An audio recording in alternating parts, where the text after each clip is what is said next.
इस खबर के प्रायोजक हैं Lohia Nagar Mount Carmel high school, Gyansthali high school और LMC कम्युनिकेशन।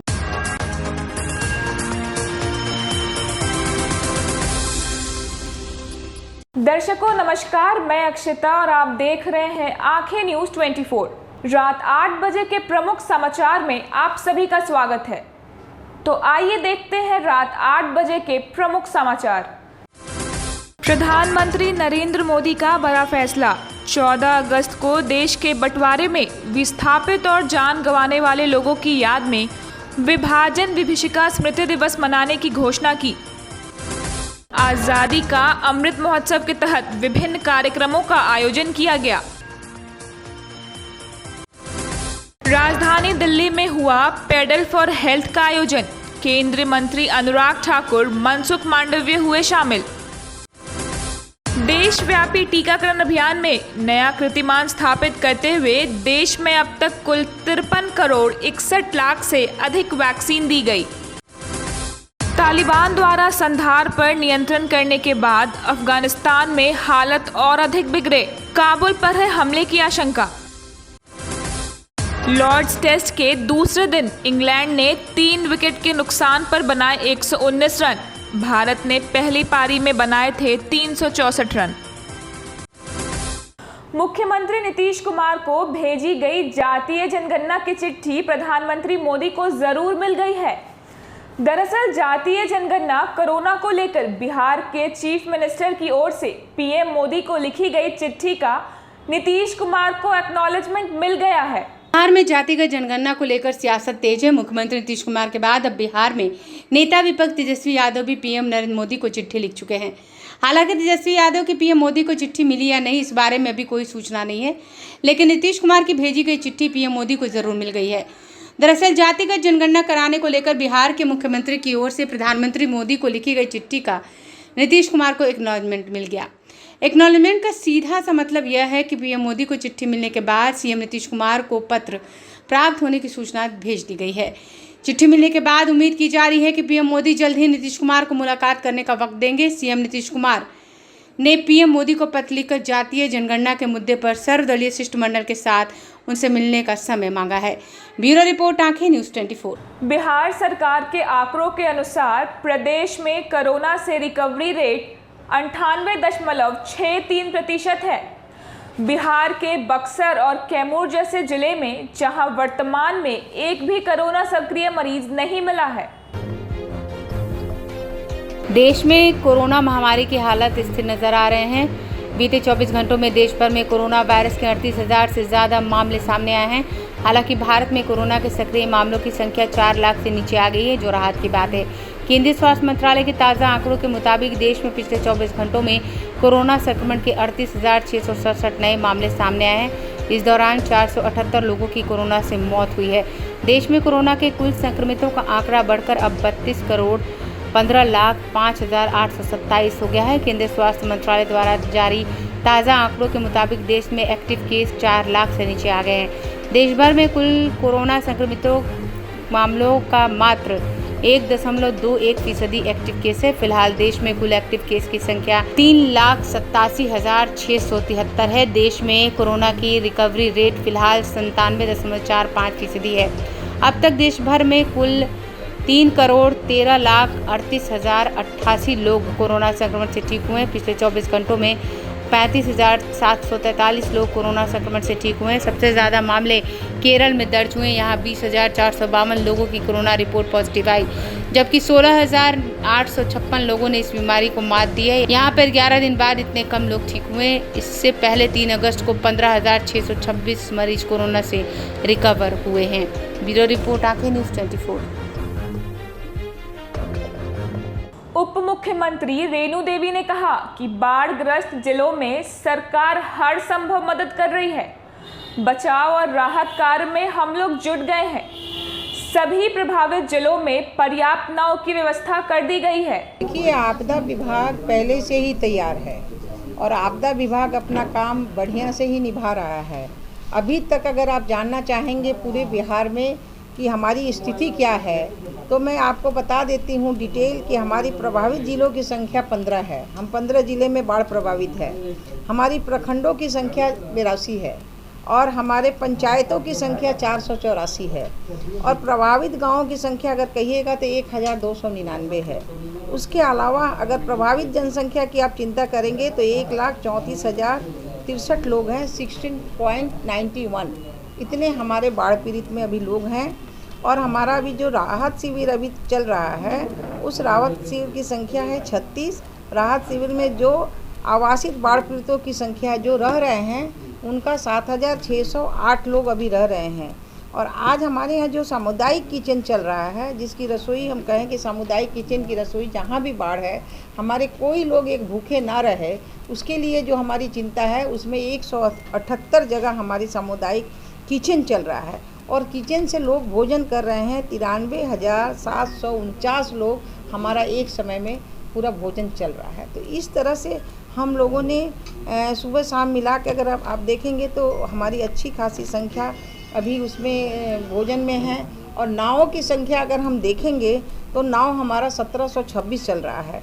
अगर अभी तक जो कैजुअलिटी हुआ है मात्र 5 ही कैजुअलिटी हुआ है अभी तक, जो 16 हमारे जो प्रभावित क्षेत्र हैं।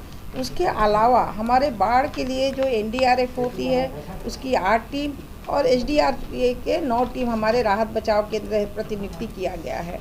और इसी में हम 4 NDRF और 5 हमारे SDRF की टीम जो है अन्य बाढ़ प्रभावित ज़िलों में पोजीशन करके अपना वहाँ है कि किसी को कोई भी कैजुअलिटी ना हो सके। बाढ़ प्रभावित ज़िलों की आज राहत एवं बचाव में आवागमन में सुगम करने के हम लोगों ने 1726 नावों का परिचालन कराया है। आवश्यकता अनुसार उसको फिर हम बढ़ाएंगे भी।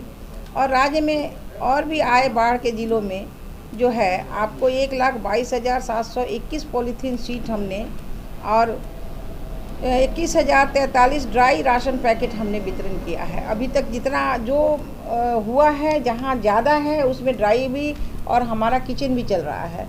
बाढ़ में जो फसल की क्षति हुई है उसका आकलन भी फसल किसान हेतु इनपुट अनुदान प्रदान राशि भी भुगतान किया जा रहा है। जो पहले आ चुका है उसमें हम भुगतान राशि जो कि पिछले महीना आप देखे होंगे कि बिफोर बाढ़ आ गया था, उनका जो रिपोर्ट आ गया उनको इनपुट भी हम दे रहे हैं। और जो अभी डूबा है उसका फिर हम आकलन कर रहे हैं, फिर उसको इनपुट देंगे। पटना में गंगा का जल स्तर लगातार बढ़ रहा है। बढ़ने की रफ्तार थोड़ी कम हुई, बावजूद 1 सेंटीमीटर प्रति घंटा की रफ्तार से गंगा बढ़ रही है। गंगा, सोन, पुनपुन, कोसी समेत राज्य की कई अन्य नदियां खतरे के निशान के ऊपर बह रही हैं। पटना में गंगा का जलस्तर लगातार बढ़ रहा है। बढ़ने की रफ्तार थोड़ी कम हुई, बावजूद 1 सेंटीमीटर प्रति घंटा की रफ्तार से गंगा बढ़ रही है। गंगा, सोन, पुनपुन, कोसी समेत राज्य की 11 नदियां खतरे के निशान से ऊपर बह रही हैं। उधर राज्य के 15 जिलों में बाढ़ का कहर जारी है। मौसम विभाग ने उत्तर बिहार के 6 जिलों में भारी बारिश और वज्रपात का अलर्ट जारी किया है। पटना के हाथीदह और गंगा उच्चतम जलस्तर से भी 8 सेंटीमीटर ऊपर 43.25 मीटर ऊपर चली गई है। अथमल गोला के सबनीमा के पास गंगा NH 31 के ऊपर बह रही है। हालांकि अभी यातायात बाधित नहीं हुआ है। राजधानी में पटना सुरक्षा बांध और गंगा से जुड़े नालों के गेट पर दबाव बढ़ रहा है। SCT घाट, गायजेंद्र घाट सहित कई घाटों पर सड़क के करीब पानी आने से प्रशासन सतर्क है। LCD घाट के पास गंगा अपार्टमेंट के नाले के जरिए जमा हुए पानी को दिन भर निकाला जा रहा है। दीघा लॉक से भी 13 मोटर के जरिए पानी निकाला जा रहा है। पटना के गांधी घाट पर गंगा का जलस्तर शुक्रवार अपराह्न 3 बजे 50.25 मीटर हो गया था। यहाँ उच्चतम जलस्तर 50.52 मीटर है। दीघा में जलस्तर 51.62 मीटर था। हालांकि इलाहाबाद के साथ बनारस से भी गंगा नदी उतरने लगी है। इलाहाबाद में तो लाल निशान से नीचे आ गई, लेकिन इसका प्रभाव बिहार में दिखने में अभी वक्त लगेगा। वहीं पुनपुन और सोन का पानी भी कई गांवों में प्रवेश कर गया है। मुख्यमंत्री नीतीश कुमार ने सड़क मार्ग से आरा होते हुए सारण जिले के बाढ़ प्रभावित क्षेत्रों में और सोन, गंडक और गंगा के जलस्तर का जायजा लिया। उन्होंने आपदा प्रबंधन विभाग और जल संसाधन विभाग को मौसम विभाग द्वारा जारी अलर्ट वाले जिलों के DM के संपर्क में रहने का निर्देश दिया है। राज्य में बाढ़ की स्थिति लगातार बिगड़ती जा रही है। गंगा नदी के बढ़ने का सिलसिला तो जारी है, दूसरी तरफ प्रमुख नदियां भी एक बार फिर उफरने लगी हैं तथा खतरे के निशान से काफ़ी ऊपर बह रही हैं। लिहाजा आधा बिहार में जल प्रलय के हालात हैं। उधर मौसम विभाग ने 1 दर्जन जिलों में 15 अगस्त तक भारी बारिश की आशंका जताई है। ऐसे में उन जिलों में कई इलाकों में डर का माहौल बन गया है। वहीं सोन, पुनपुन, कोसी समेत राज्य की नदियां पहले ही खतरे के निशान से ऊपर बह रही हैं। ऐसे में बारिश नहीं थमी तो इनका जलस्तर और बढ़ सकता है, हालात और बिगड़ जाएंगे। शुक्रवार को भी राज्य की 11 नदियां लाल निशान के ऊपर हैं। गंगा ने तो हाथीदह में जलस्तर के पुराने रिकॉर्ड को तोड़कर नया HFL बना दिया है। गंगा में उफान के कारण आरा, बक्सर, NH 84 पर कई जगहों पर पानी चढ़ गया है। भागलपुर में NH 80 पर 3 से 4 फीट पानी बह रहा है। भागलपुर और कहलगांव के बीच सड़क संपर्क भंग हो गया है। इंजीनियरिंग कॉलेज और IIIT पहले ही बंद हो चुके हैं। वैशाली के अलावा मुंगेर, खगड़िया और कटिहार में भी स्थिति गंभीर होती जा रही है। समस्तीपुर के मोइनुद्दीन, मोहनपुर और विद्यापति के निचले इलाकों में गंगा का पानी पूरी तरह फैल चुका है। जिले के मोइनुद्दीन पतसिया PWD सड़क के कुरसाहा पुल पर बाढ़ का पानी चढ़ गया है। गंगा बनारस से फरक्का तक लाल निशान के काफी ऊपर बह रही है। पटना के हाथीदह में गंगा नदी ने पिछले सारे रिकॉर्ड तोड़ दिए हैं और 43.21 मीटर का नया HFL बना दिया है। पुराना HFL 43.17 मीटर का था। बक्सर में 9 सेंटीमीटर बढ़कर गंगा लाल निशान से 83 सेंटीमीटर ऊपर है। दीघा घाट में गंगा 24 घंटे में 9 सेंटीमीटर बढ़कर लाल निशान से 116 सेंटीमीटर ऊपर चली गई। गांधी घाट में 13 सेंटीमीटर बढ़कर यह लाल निशान से 163 सेंटीमीटर ऊपर है। मुंगेर में 42, भागलपुर में 73 और कहलगांव में खतरे के निशान से 109 सेंटीमीटर ऊपर है। फरक्का में गंगा 13 सेंटीमीटर बढ़ी और वहां लाल निशान से 113 सेंटीमीटर ऊपर है। ब्यूरो रिपोर्ट, आंखें न्यूज़ 24। यहाँ सब्बलपुर 4 पंचायत है। मैं उसी पंचायत में एक मध्यवर्ती पंचायत से हूँ और यहाँ का जितना भी लोग बाढ़ पीड़ित है सभी लोग तबाह है। किसी को खाने के लिए अभी नहीं है। एक तो पूरा वैश्विक महामारी ने तमाम गरीबों को नाश कर दिया। उसके बाद आज बाढ़ का कहर ऐसा हुआ कि आज तमाम लोग अपना अपना घर छोड़ करके सब्बलपुर से पलायन दूसरे जगह करने के लिए तैयार हैं। बहुत से लोग कर चुके हैं, लेकिन सरकार इस पर थोड़ा सा भी नजर नहीं रख रहा है। सरकार का इस पर कोई नजर नहीं है। अभी देखिए कि नाव एक भी नहीं है, जबकि नाव यहाँ होना चाहिए। आज सरकार कहता है कि हम नाव चलवा रहे हैं दियर में। यहाँ तमाम जनता खड़ा है सब्बलपुर दियर जाने के लिए।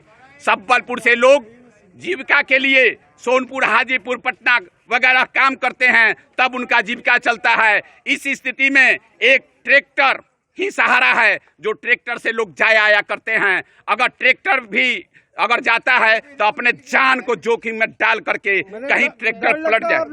क्या बहुत इसमें तो सोचना ही नहीं है।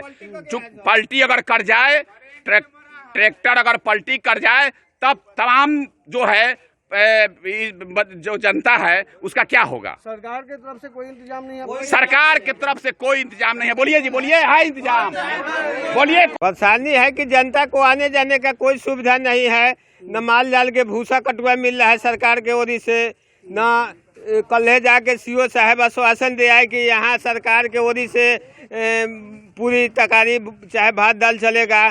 अभी तक जनता 150 जो भूखले प्यासे बैठा हुआ है लालू हाई स्कूल पर, चहारम स्कूल पर, जगन्नाथ घाट स्कूल पर, लेकिन एगो चावल के दर्शन नहीं है वहाँ। अब बताइए कि CO साहब भी कागजे पर सब व्यवस्था चला रहे हैं। यहाँ पर कोई व्यवस्था नहीं है। पूछ लीजिए, इतना जनता से इतना पानी हेल के आ रहा है, जा रहा है। सवेरे एगो नाव पलट गया ट्रैक्टर, उसमें मर जाता कई आदमी मर गया। नीतीश कुमार बोले हैं कि 2 सामुदायिक किचन चला रहे हैं बाढ़ में। नहीं सर, एगो नहीं चल रहा है। सब्बलपुर पूर्वी पंचायत में एगो किचन नहीं चल रहा है। कागज पर CO साहब जाए को चलवावे, वो अलग बात है। कोरोना महामारी की वजह से लंबे समय तक बंद रहने के बाद बिहार के प्रारंभिक स्कूल में 16 से पढ़ाई शुरू होंगी और सोमवार से सभी सरकारी स्कूल खुल जाएंगे।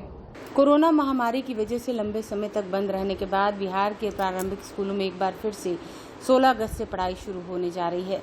सोमवार से जहां सरकारी स्कूल पूरी तरह खुल जाएंगे, वहीं पटना के बड़े निजी स्कूल छोटे बच्चों की पढ़ाई को लेकर इंतजाम करो और देखो की नीति पर काम कर रहे हैं। स्कूल खुलने के बाद छात्र को कोरोना संक्रमण की जद में नहीं आए, इसके लिए बड़े निजी स्कूलों ने अपनी तरफ से तैयारियां भी शुरू कर दी। लेकिन सवाल सरकारी स्कूलों को लेकर है, ऐसा इसलिए क्योंकि सरकारी स्कूलों में तैयारियां कोरोना संक्रमण से बचाव के हिसाब से नहीं है। ऐसे में सवाल ये है कि निजी हो या सरकारी स्कूल, ये संक्रमण से बचाव के लिए कितने तैयार हैं। जानकारी के अनुसार बिहार के सभी सरकारी और निजी स्कूलों में 16 अगस्त से प्रारंभिक कक्षाओं को शुरू करने की इजाज़त मिली है। अभी कक्षा 9 या इससे आगे की क्लास वाले स्कूलों में पढ़ाई शुरू कर दी गई है। स्कूल में पढ़ने वाले क्लास 9 या इससे आगे की कक्षाओं के छात्र समझदार होते हैं, इन्हें कोरोना प्रोटोकॉल के बारे में पता होता है। यही वजह है कि माध्यमिक और उच्च स्कूल में छात्रों के लिए खतरा कम होता है। ऐसे में सबसे ज़्यादा चिंता प्राइमरी क्लास में पढ़ने वाले बच्चों के लिए है, जिन्हें बड़े छात्रों की तुलना में कोरोना प्रोटोकॉल के बारे में कम पता होता है। हालांकि निजी स्कूलों की सैनिटाइजेशन सहित दूसरी गतिविधियों को शुरू कर दिया गया है, लेकिन सरकारी स्कूल इसमें अभी भी पीछे है। भले ही सोमवार से सरकारी स्कूलों में पढ़ाई के लिए क्लास शुरू होने वाली है, लेकिन कोरोना संक्रमण को रोकने के लिए तैयारियां अभी शुरू नहीं हुई हैं। दूसरी ओर राजधानी के बड़े निजी स्कूलों में अभी प्राइमरी क्लास की पढ़ाई कम से कम 16 अगस्त से शुरू होगी। दूसरी ओर राजधानी के बड़े निजी स्कूलों में अभी प्राइमरी क्लास की पढ़ाई कम से कम 16 अगस्त से नहीं होगी। स्कूल प्रबंधक के मुताबिक एक साथ सभी क्लास को खोल देना गंभीर खतरे को न्योता देने के समान है, लिहाजा चरणबद्ध तरीके से छात्रों को बुलाया जाएगा। राजधानी के राजवंशी नगर स्थित डीएवी स्कूल के प्राचार्य बीएस ओझा ने बताया कि 16 अगस्त से कक्षा 8 से लेकर 10, 18 अगस्त से कक्षा 6 और 7, 23 अगस्त से कक्षा 3 से लेकर 5 और 25 अगस्त से कक्षा 1 से लेकर 2 तक की क्लास शुरू करेंगे। उन्होंने कहा कि एक साथ बच्चों को बुलाकर जोखिम नहीं ले सकते। दरअसल कोरोना के लगातार कम हो रही थी, इसके बाद आपदा प्रबंधन समूह ने बिहार में कोचिंग संस्थानों और प्राइमरी स्कूल को खोलने की इजाज़त दे दी है, लेकिन चिंता अब वैसे बच्चों के लिए हो रही है जो क्लास में 1 से लेकर 8 तक के हैं। ये बच्चे जब काफ़ी समय बाद दोस्तों से मिलेंगे तो इनके बीच कोरोना प्रोटोकॉल से जुड़े नियमों का कितना पालन हो सकेगा, ये देखना होगा। हालांकि बिहार सरकार में शिक्षा मंत्री विजय कुमार चौधरी को इसका भरोसा है। विजय कुमार चौधरी के मुताबिक सरकारी स्कूल के बच्चे हों या निजी स्कूलों के इन्हें घबराने की ज़रूरत नहीं है।